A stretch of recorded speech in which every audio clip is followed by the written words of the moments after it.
Hello Capricorn, Sun, Moon, Rising, and Venus signs. Kamusta kayo? Sana po ay nasa mabuti kayong kalagayan. Welcome back po sa Star Tarot. At kung bago kayo rito, welcome din po kayo. Please subscribe, like, share my videos, and leave me a comment kung nakaresonate po kayo. Thank you. So, tingnan natin kung ano yung mga messages ninyo coming from the universe, Capricorn. We have the Ten of Pentacles. Ayan. Ten of Pentacles is financial gain. There's financial security and stability, financial future dito na talagang inaasikaso mo yan para ma-insure mo, no, yung inyong financial future.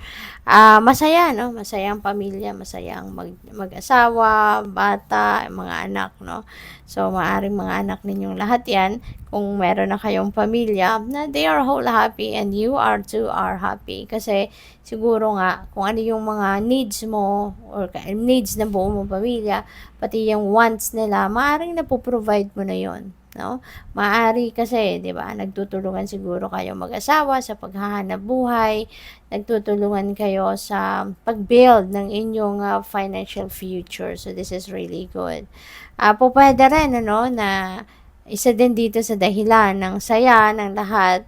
Kasi baka ang iba talaga sa inyo, baka nandoon na kayo na na-establish mo na yung inyong financial future, or baka meron din kayong inheritance, no? Baka meron kayong natanggap dito na mana, kaya maaring isa din yan, ano, it could be a big amount of money, or equivalent to a big amount of money, 'di ba? Kung property 'yon. So kaya isa pa 'yan, no, na maaring ikinakasaya din ninyo, 'di ba?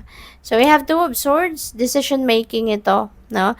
Maaring there is a decision that you need to face sa ngayon, pero ngayon mukhang nagko-focus ka muna dito sa saya, sa comfort, sa financial comfort na meron kayo with the family, no? Ini-enjoy mo muna yung time ng inyong pamilya, yung gano'n, no? At hindi mo muna to iniisip, no? You know, alam mo na meron kang pagdedesisyonan dito, pero hindi ka pa ready. Ayaw mo pantignan ang inyong sitwasyon na ito, no? You're just aware of it, no? But you are not ready to make a decision yet, okay?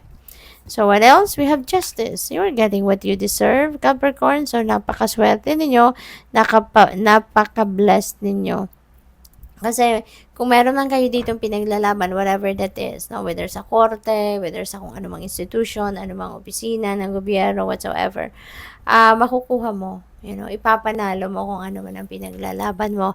At yan ang magsisimula, or yan ang magiging susi para maging maayos na ang takbo ng pamumuhay ninyo. Maayos na yung takbo ng inyong mga sitwasyon sa buhay, 'di ba? Kaya ito, this is really a beautiful a time para sa inyo, kasi kung ano man tong hinahangad mo, pinaglalaban mo, that is going to be that is you deserve it, at magiging maayos na din ang takbo ng iba pang areas ng buhay ninyo, 'di ba? You will win it, no? At deserve mo yan, kaya ibibigay sa iyo ng universe.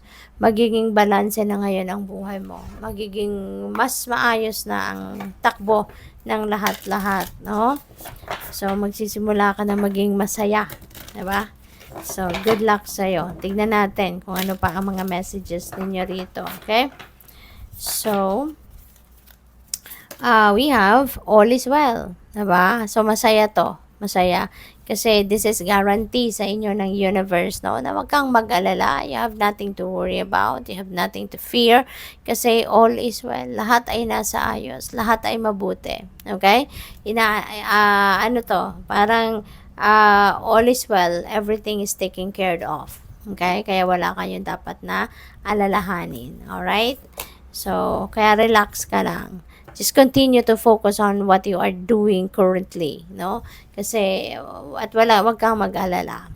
Natural healing power, maaaring kayo ito na merong natural healing power, maaaring itong spiritual gift na to, baka ngayon nyo pa lang yan madidiskubre, or baka alam mo na you are a healer, alam mo na you have that power to heal the people around you, no? To help heal the world, maaring alam mo na din yan. Or baka, tsaka ngayon nyo pa lang yan marirealize. So, po pwedeng ganun ang sitwasyon dito. But definitely, pinapaalam sa'yo rito, this is a heads up para sa'yo, na you have that natural healing power.